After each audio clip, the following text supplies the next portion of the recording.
تشارين أقبلت ومعها أقبلت إنفلونزا الشتاء وفيروساته. عيادات أطباء الأطفال امتلأت.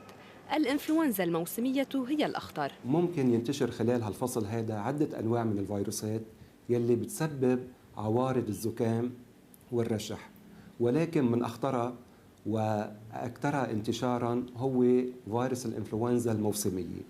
هاي اللي ممكن تتناقل بين الأشخاص وبين الأطفال خاصة، وتسبب مضاعفات خطيرة بالأعمار الصغيرة عند الأطفال والأشخاص الكبار بالسن. عوارض وانتشار هالفيروس هذا بيصير عن طريق السعال. عندما الشخص المصاب بيسعل، الرذاذ بيحتوي على هالفيروس هذا. مفروض كل الأطفال بين عمر 6 أشهر لعمر 18 سنة ياخدوا هاللقاح، وأكيد الأشخاص الكبار في السن فوق 65 سنة إجباري ياخدوا هاللقاح.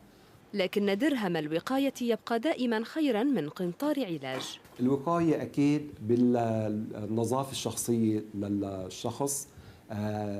أكيد الإنسان المصاب يجب أن يلتزم المنزل حتى يصح من العوارض، وأكيد باللقاحات الموصى بها لكل حالة مرضية أو لكل فيروس. وفي الجو أيضا فيروسات أخرى. في فيروسات تسبب الحمى القلوعية يلي بتجي بشكل حرارة مرتفعة، قلوع على مثل تقرحات على الفم واللسان والشفتين. هيك أمراض أو فيروسات كيف علاجها؟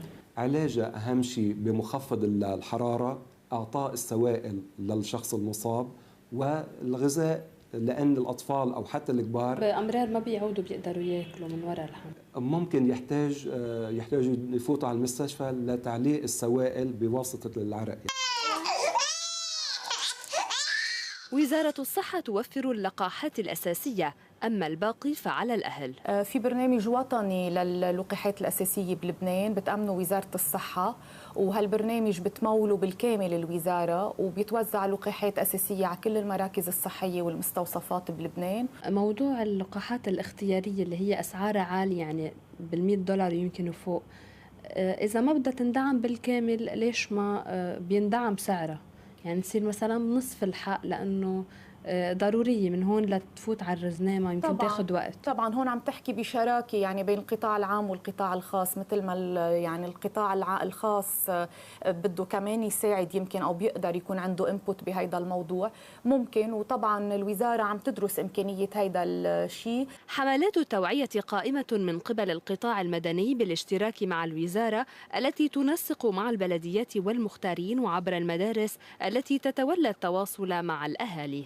فاطمة قاسم، قناة الجديد.